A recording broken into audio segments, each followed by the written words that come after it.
Assalamualaikum warahmatullahi wabarakatuh.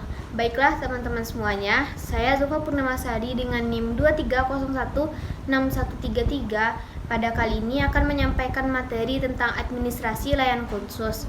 Nah, video ini ditujukan untuk membuat tugas mata kuliah administrasi dan supervisi pendidikan yang diampu oleh Bapak Hanif Al-Kadri. Nah, baiklah langsung saja kita masuk kepada materinya, yaitu administrasi layanan khusus. Pertama, kita tentu harus mengetahui apa itu administrasi layanan khusus. Nah, administrasi layanan khusus secara etimologi, pelayanan sendiri itu berasal dari kata layan yang berarti membantu. Membantu itu menyiapkan atau mengurus apa-apa yang diperlukan oleh seseorang. Kemudian, pelayanan dapat diartikan sebagai perihal atau cara melayani, servis atau jasa sehubungan dengan jual beli barang ataupun jasa.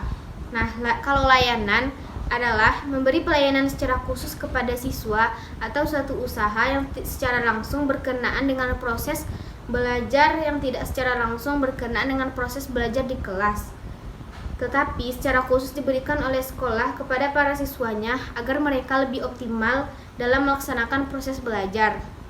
Nah, dari kedua pengertian manajemen dan layanan di atas, maka dapat kita simpulkan bahwa manajemen layanan itu adalah suatu usaha untuk memanage organisasi untuk mencapai tujuan yang ditetapkan secara efektif dan efisien dalam membantu, menyiapkan, dan mengurus baik barang ataupun jasa dari suatu pihak kepada pihak lainnya.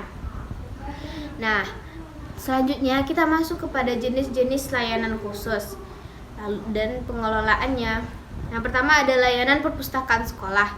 Perpustakaan sekolah adalah perpustakaan yang tergabung pada sebuah sekolah, dikelola sepenuhnya oleh sekolah yang bersangkutan, dengan tujuan utama membantu sekolah untuk mencapai tujuan khusus.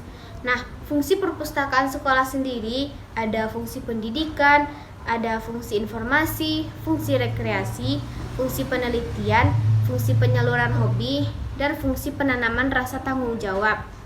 Nah, pengolahan bahan pustaka sendiri terdapat 4 proses. Nah, yang pertama itu ada proses klasifikasi.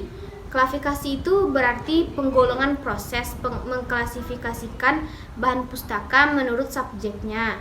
Sistem klasifikasi ini lazim digunakan di sekolah-sekolah adalah sistem klasifikasi per-10 Dewey.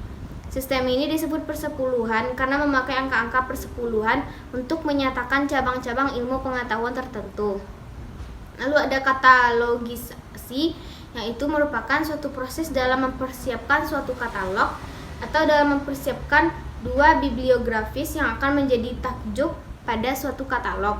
Katalog itu sendiri adalah suatu daftar atau indeks dari buku atau bahan buku dari buku yang merupakan wakil dari buku ataupun bukan dari buku itu.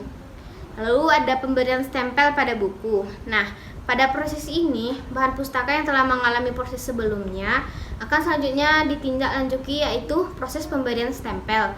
Jadi, semua buku-buku itu akan diberikan stempel, baik itu pada halaman judul, bagian belakang, bagian halaman akhir.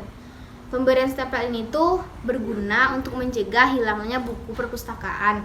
Lalu tahap selanjutnya yaitu pemberian nomor pada buku. Buku-buku yang telah distempel tadi selanjutnya akan diberikan nomor. Lalu pengaturan buku pada rak. Buku yang telah diberi stempel dan nomor selanjutnya disusun pada rak. Buku tersebut harus disusun menurut golongan dan nomor buku sehingga pengunjung akan lebih mudah untuk mencarinya. Nah, layanan selanjutnya yaitu ada layanan laboratorium. Laboratorium sendiri itu dapat diuraikan sebagai suatu tempat di mana dosen, guru, mahasiswa, dan siswa ataupun orang lain melaksanakan kegiatan kerja ilmiah seperti praktikum, observasi, penelitian, dan lain-lain. Jenis-jenis laboratorium itu sendiri bisa terbagi ke berbagai bidang seperti kimia, fisika, biologi, dan lain-lainnya. Nah, langkah-langkah yang perlu diperhatikan dalam perencanaan penggunaan labor itu pasti ada. Yang pertama itu ada menganalisis kurikulum secara keseluruhan, baik tujuan kurikuler, tujuan umum pengajaran, tujuan khusus pengajaran, pokok bahasan, serta subbab pokok bahasan. Lalu kita ada menentukan bobot taksonomi pokok bahasan, lalu mengembangkan materi dari pokok bahasan, mengembangkan desain instruksional, menetapkan bagian dari materi pokok bahasan yang memerlukan laboratory work. Lalu ada peralatan yang digunakan. Nah, penetapan langkah-langkah dalam pengajaran dengan memakai laboratorium. Lalu layanan yang ketiga itu ada UKS atau usaha kesehatan sekolah.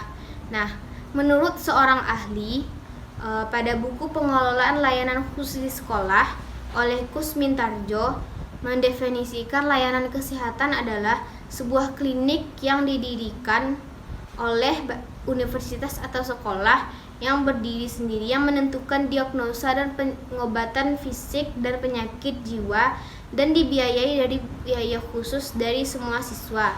Selain itu, layanan kesehatan juga dapat diartikan sebagai usaha sekolah dalam rangka membantu murid-muridnya mengalami persoalan yang berkaitan dengan kesehatan.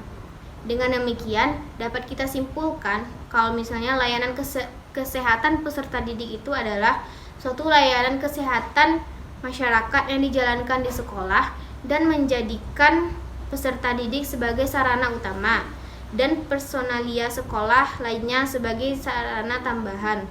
Ruang lingkup unit kesehatan sekolah sendiri ada pendidikan kesehatan, pelayanan kesehatan, dan pembinaan lingkungan kehidupan sekolah sehat. Lalu ada kafetaria sekolah. Kafetaria ataupun warung ataupun kantin itu secara tidak langsung mempunyai kaitan dengan proses belajar para siswa. Ada kalanya proses belajar para siswa tidak dapat berjalan sebagaimana mestinya karena para siswa merasa lapar dan haus.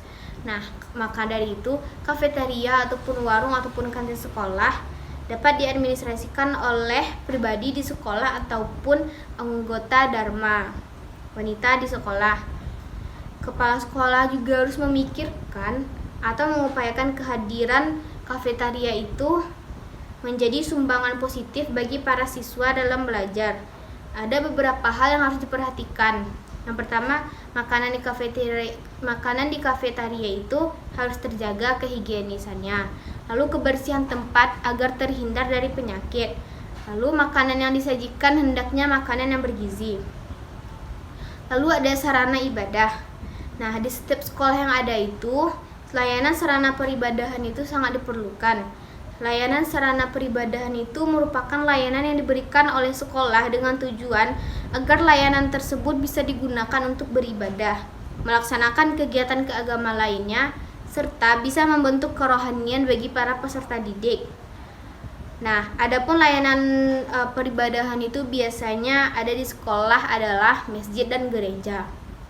Lalu layanan selanjutnya itu asrama. Nah, bagi para peserta didik khususnya jenjang pendidikan menengah dan pendidikan tinggi, terutama bagi mereka yang bertempat tinggal jauh, sangat diperlukan asrama. Selain bermanfaat bagi peserta didik, asrama juga memiliki manfaat lainnya. Yang pertama, tugas sekolah itu dapat dikerjakan dengan cepat, apalagi terutama tugas kelompok. Lalu, sikap dan tingkah laku peserta didik itu dapat diawasi oleh pengawas asrama. Lalu, jika di antara peserta didik mengalami kesulitan, nah mereka dapat saling membantu satu sama lain. Lalu, dapat meringankan kecemasan orang tua terhadap putra-putrinya. Dan merupakan salah satu cara untuk mengendalikan tingkah laku remaja dari pergaulan bebas. Lalu, layanan selanjutnya ada koperasi. Koperasi sendiri berasal dari kata dan operation yang mengandung arti kerjasama untuk mencapai tujuan. Oleh sebab itu, layanan koperasi mendidik para peserta didik untuk dapat berwirausaha. Hal ini sangat membantu peserta didik di kehidupan yang akan datang. Koperasi sekolah akan dikembangkan oleh para peserta didik, baik itu di sekolah dan dalam pengelolaannya itu tentu melibatkan guru. Nah, selanjutnya kita masuk kepada peran guru dalam administrasi layanan khusus. Yang pertama pada administrasi perpustakaan, yaitu memperkenalkan buku-buku kepada siswa, memilih buku-buku dan bahan pustaka lainnya yang akan dibeli. lalu mempromosikan perpustakaan baik untuk pemakaian maupun pembinaannya, lalu mengetahui jenis dan menguasai kriteria-kriteria umum yang menentukan baik buruknya suatu koleksi, lalu mengusahakan agar siswa aktif membantu perkembangan perpustakaan. Lalu layanan selanjutnya yaitu UKS, memberikan pelajaran pendidikan kesehatan kepada siswa oleh guru pendidikan jasmani ataupun guru kelas. Lalu melakukan pemeriksaan rutin terhadap siswa sekali seminggu, lalu melakukan pemeriksaan berkala sesuai dengan kartu menuju sehat. Lalu ada administrasi laboratorium sekolah, guru berperan dalam memperkenalkan alat-alat laboratorium dan memandu siswa ketika menggunakan alat praktek itu. Lalu pengelolaan kafetaria, guru dan sekolah tidak harus secara langsung berkenaan dengan proses belajar mengajar di kelas, tetapi secara khusus diberikan oleh pihak sekolah kepada para siswanya agar mereka lebih optimal dalam menjalankan proses belajar. Guru nggak harus terlibat secara total dalam administrasi layanan khusus, guru harus melaksanakan perannya sesuai dengan wewenangnya. Lalu ada layanan ibadah, memperkenalkan sarana ibadah yang ada di sekolah dan mengajak siswa untuk menggunakan sarana ibadah yang secara efektif dan seefisien mungkin.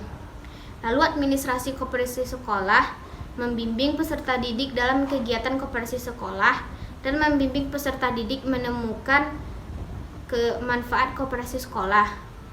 Lalu administrasi asrama sekolah, yaitu sosialisasi mengenai kehidupan asrama dan aturan yang berlaku di asrama. Baiklah teman-teman semuanya, hanya itu yang dapat saya sampaikan. Jika terdapat kurang dan salahnya saya mohon maaf. Semoga apa yang saya sampaikan dapat bermanfaat bagi kita semua. Assalamualaikum warahmatullahi wabarakatuh.